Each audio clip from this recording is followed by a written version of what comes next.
Hello, today's video we have the following content. Here's the latest on Xiao Zhan. He's set to appear in court in February next year, drawing massive attention.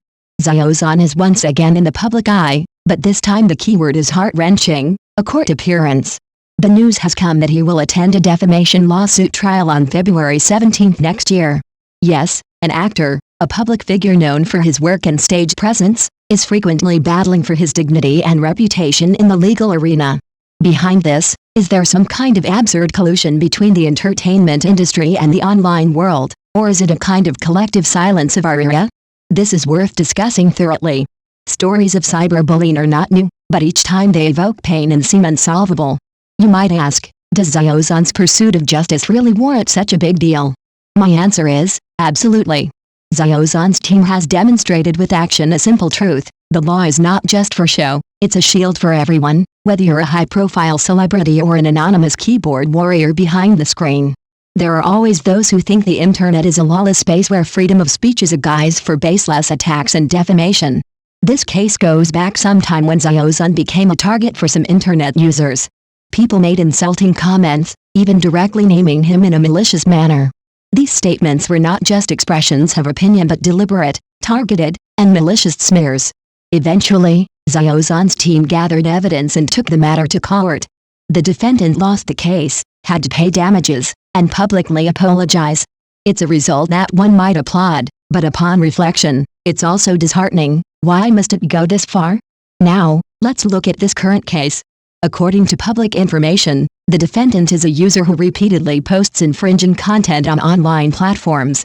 The word repeatedly highlights the severity of this behavior.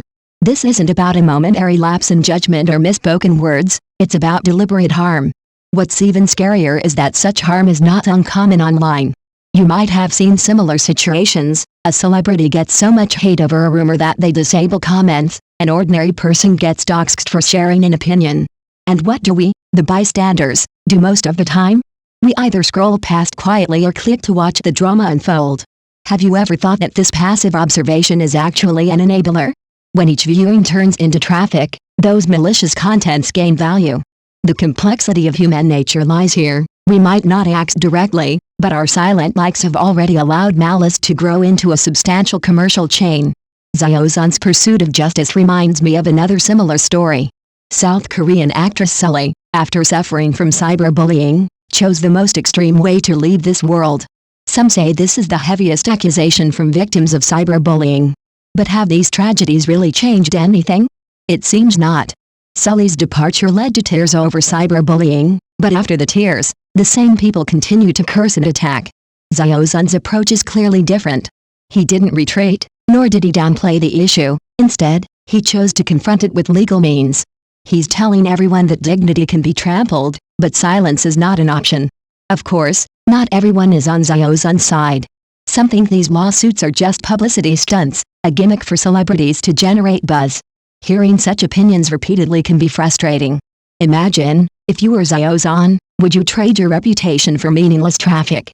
And if you were those keyboard warriors, would you really dare to stand up, admit your mistakes, and face legal consequences?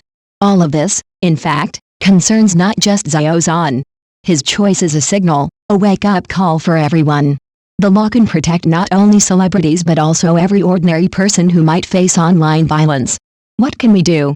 It's actually simple. The next time you see similar defamatory remarks, don't rush to like, comment, or share.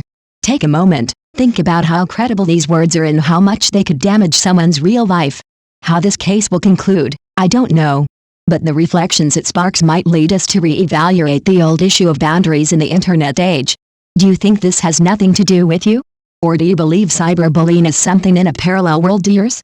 No, it concerns us all.